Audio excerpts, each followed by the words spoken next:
Bonjour à toutes et à tous et bienvenue dans les podcasts du réseau RedCap, réseau d'expérimentation et de développement en élevage caprin de Nouvelle-Aquitaine et Pays de la Loire. Ici, des conseillers, des animateurs et des éleveurs, au masculin et au féminin, partagent leurs solutions, leurs expériences et leurs idées pour adapter leur système fourrager au changement climatique. L'élevage de chèvres est au cœur de ces podcasts qui aborderont la culture des prairies, sa consommation par la chèvre et son intégration dans une rotation. En résumé, de la polyculture élevage dans un contexte de changement climatique. Aujourd'hui, nous vous proposons des conseils pour bien conduire la luzerne, leur vert pour les chèvres.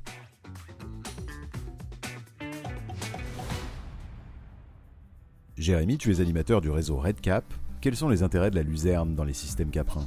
La luzerne est intéressante à la fois d'un point de vue agronomique et zootechnique. Il s'agit d'une excellente tête de rotation, ayant la capacité de restituer l'azote aux cultures suivantes, environ 20 à 40 unités pendant 3 ans, avec une bonne résistance à la sécheresse et aux fortes températures. La luzerne est capable de faire sa fixation symbiotique jusqu'à 30 degrés et l'arrêt de croissance s'effectue à 40 degrés Celsius. La luzerne a également un effet structurant sur le sol grâce à son système racinaire pivotant, puissant et très développé. Il contribue à la sécurisation du système fourrager, d'un point de vue potentiel de rendement et résistance à la sécheresse, mais également au renforcement de l'autonomie protéique et alimentaire de l'exploitation. Allons maintenant à la rencontre de Anne-Laure Lemaître, conseillère caprin et fourrage à la Chambre d'agriculture de Charente-Maritime et des Deux-Sèvres, pour en savoir plus sur la culture de la luzerne et comment bien semer cette fourragère. Donc le choix de la parcelle est très important. On doit choisir une parcelle non hydromorphe avec un pH compris entre 6,5 et 7,5. Lorsqu'on se retrouve en sol acide, on peut choler régulièrement pour remonter le pH. Par exemple, 3 tonnes par hectare d'oxyde de calcium permettent de gagner 1 unité de pH. Concernant la semence, il est recommandé de les inoculer. Et après, pour la date de semis, dans l'ouest de la France, on sème la luzerne à partir de la fin d'été, donc ça correspond aux dernières quinzaines d'août. Mais de plus en plus, avec le changement climatique, on conseille de plus en plus de faire un semis de printemps en pleine terre ou sous couvert d'une autre culture. Donc on est sur une date de semis entre le 15 mars et le 15 avril. Ça peut être sous couvert d'un tournesol ou d'une céréale de printemps qui sera ensuite moissonnée. En termes de préparation du sol, on peut faire avec ou sans labour, suivant l'état de notre sol, l'état structurel de notre sol et le précédent. L'objectif, comme pour toutes les prairies, c'est d'avoir une préparation du sol qui est fine et émiettée en surface.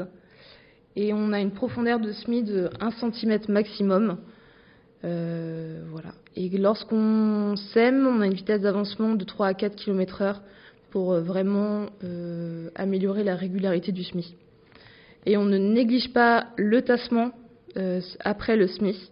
Et pour finir, la dose de semis elle devrait être adaptée, mais on est autour de 25 kg par hectare en fin d'été. Et pour un semis de printemps, on est autour de 20 kg par hectare. Un enjeu fort avec la luzerne est de les conserver le plus longtemps possible. Quels apports sont à faire pour que la luzerne vieillisse bien ? Donc la luzerne, c'est donc une légumineuse qui a la capacité de fixer l'azote de l'air. Les apports sur les autres éléments organiques, donc potasse, phosphore et magnésium, sont à apporter selon les niveaux de sol, les restitutions et les rendements aussi de notre luzerne. On est entre 0 à 50 unités de phosphore par an, 0 à 150 unités de potasse par an et autour de 20 unités de magnésium par an. Par exemple, on peut apporter 15 tonnes par hectare de fumier vieilli à l'automne et donc ainsi réduire les apports de minéraux extérieurs. Alors la luzerne aime bien les sols qui sont basiques. Est-ce qu'il y a des précautions à prendre ? Oui, donc les besoins en carbonate de calcium sont élevés. Par exemple, en sol acide, on a entre 300 à 500 unités d'apport par an. Le développement d'espèces non semées peut être défavorable au rendement et à la qualité de la prairie. Comment limiter au fil des années ce salissement? Alors c'est vrai que pour bien faire vieillir une luzerne, il faut limiter le salissement dès l'implantation. Donc, comme on en parlait précédemment, les semis de printemps sous couvert permettent de diminuer cette pression d'adventice. Il est également possible d'associer la luzerne à d'autres espèces, type trèfle blanc, trèfle violet, qui en feront des mélanges plutôt courte durée, ou à des espèces d'implantation plus longue, comme le lotier ou la fétuque élevée, qui permettront de réduire le développement des adventices. On peut aussi intervenir mécaniquement avec des outils à dents sur les luzernes installées, déjà, donc en période hivernale. On observe aussi sur le terrain des sursemis de métailles à l'automne, donc à l'aide d'outils à disque, qui permettent de limiter le salissement qui se fait quand même principalement sur la période hivernale. Les choix au moment de l'exploitation de la luzerne sont aussi importants pour éviter notamment d'épuiser la luzerne? On conseille de laisser fleurir au moins une fois par an sa luzerne afin qu'elle mobilise ses réserves. On essaie aussi de respecter un délai minimum de 4 à 5 semaines entre deux coupes pour permettre à la plante de repartir en végétation. La dernière coupe sera avant les gelées, les premières gelées, et il faut éviter le tassement par le matériel de récolte et la hauteur de coupe de sa faucheuse, on veillera à la laisser au-dessus 5 cm. Merci Anne-Laure pour ces éléments. Poursuivons cet échange avec Bernadette Julier, qui est chercheuse à l'INRAE dans l'unité pluridisciplinaire prairies et plantes fourragères de Lusignan, spécialiste de la génétique de la luzerne. Alors Bernadette, on entend de plus en plus parler des luzernes flamandes et méditerranéennes. Qu'est-ce que c'est?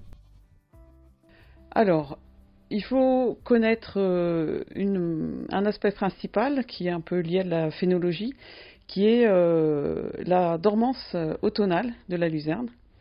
Donc la dormance, c'est une sorte d'arrêt de croissance de certaines variétés pendant l'hiver, ce qui permet assez largement d'être résistante ou pas au froid. Donc si on est en zone sud, on va prendre une variété qui est assez active en hiver, puisqu'il n'y aura pas trop de risque de froid. Et si on est en zone nord, on va prendre une variété bien dormante en hiver. Les dormances sont classées de 1, très très dormante, à 11, absolument pas dormante en hiver. Donc en France, la gamme de variétés inscrites et utilisables, c'est entre 3,5 et 6. Donc voilà. Donc selon le climat de la région où on est, eh bien on va choisir une variété plus ou moins dormante pour contrôler un peu cette résistance au froid. Et est-ce qu'il y a d'autres caractéristiques variétales à prendre en compte? Évidemment, il y a d'autres caractéristiques sur les variétés de luzerne. Et le plus simple pour comparer les variétés inscrites au catalogue français, c'est de se rendre sur le site internet de Herbebook, qui va donner des informations sur les caractéristiques agronomiques des variétés, donc que ce soit rendement, qualité, résistance aux maladies et évidemment la dormance. Et aussi la résistance à l'averse. Donc ça, c'est vraiment un puits d'informations qui est gratuit et facile d'accès. Vous avez fait des essais sur l'intérêt de mélanger des variétés de luzerne ensemble. Quels sont les résultats? Ce qu'on peut espérer des mélanges, c'est grosso modo d'éviter les pics et les creux de production. C'est-à-dire qu'en gros, le mélange, il risque d'être juste à la moyenne des variétés qu'on mélange, des variétés qu'on cultiverait pures et qu'on mélange.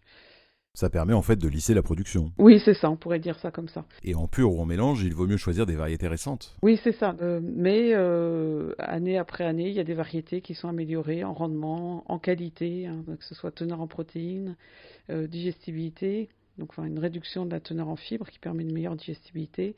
Les résistances aux maladies s'accroissent, l'averse aussi est contrôlée. Alors avec Anne-Laure, on a parlé de l'intérêt d'associer des légumineuses à la luzerne.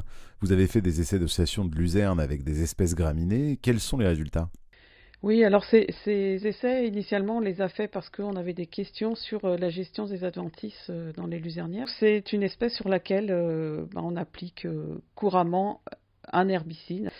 Et donc nos études ont cherché à voir si on pouvait mélanger la luzerne avec des graminées fourragères pour réduire la pression des adventices et quel était l'impact sur le rendement, la qualité et finalement quelle était la proportion de luzerne dans ces mélanges. Alors nos résultats sont assez passionnants parce qu'en fait, de fait, on réduit énormément la pression des adventices sans aucune utilisation d'herbicides. Certes, la première coupe est un peu sale, enfin il y a un petit peu d'adventice, mais après le couvert est bien nettoyé. Ensuite, finalement, la question c'est le choix de l'espèce de graminée selon ce qu'on veut obtenir comme fourrage.